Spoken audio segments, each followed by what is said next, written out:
In this video, I'm going to be talking about everyday wellness, and in particularly, I'm going to be talking about how psychology education is very valuable in terms of helping us to improve our everyday wellness through increasing our insights in regards to ourselves. And just to give you an overview of what psychology is the study of mind and behavior, and it helps us to respond to some of these big, deep, overarching questions in regards to life, such as what is the nature of the self, or what is the nature of the mind, and also what is human nature.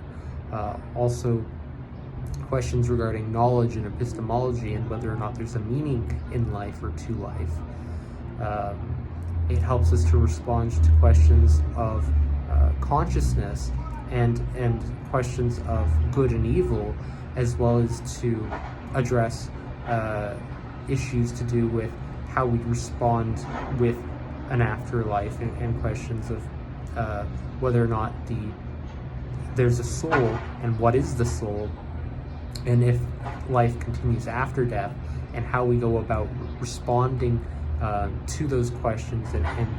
addressing the human condition in various ways that can impact our well-being on a day-to-day basis. But most importantly, what psychology really does, that it really equips us with the skills to cultivate greater self-intelligence, which allows us to foster greater self-knowledge and awareness, and self-regulatory skills that directly impact our well-being on a day-to-day basis. And various ways of how it does this is that often psychology breaks things down into more simpler, easier to process categories, such as looking at various aspects of our environment through component processes, such as the stimuli and a stimulus, that form these paired associations that we can plug into various situations, and start to hone in on key aspects that relate to the self and the surroundings, and in regards to the environment, such as various objects that might elicit a response, a bell ringing, and then you hear something, and then you get an emotional response and a feeling response. You might be motivated or not by a particular sound, or act in a certain way in response to that sound, or perceive that a little bit different than somebody else, and then a discussion might blossom out of that.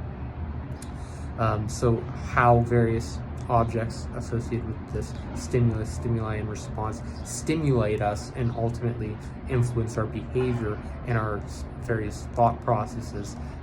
related to these deeper psychological processes. But it also helps us to gain awareness of our various personality characteristics in ourselves in relation to situations, and how situations impact us, and how we can impact situations, and how we can also do things to regulate ourselves and impact ourselves, impact our perceptions, impact our motivations, impact our emotions, feelings, actions, and behaviors, as well as the meaning that we perceive, and our level of meaningfulness, and also lead more authentic, meaningful lives through having a deeper understanding of our own psychological and perceptual processes, and how they operate and impact us on a day-to-day basis. So what a psychology education really does for our well-being is it helps to contextualize our day-to-day experience, and form these relations between complex information, and really help to make it more coherent and easier to understand and process in a way that's highly efficient, and becomes more efficient as we develop a psychological literacy and knowledge regarding psychology. So as we develop more mastery of psychology, it really helps us become masters of ourselves, and wiser in regards to ourselves. And the self is essential for positive well-being, so it goes hand in hand with also optimizing our own individual well-being and wellness. So that's why psychology in general is very, very important for daily well-being and our daily wellness. So I hope you enjoyed. Bye.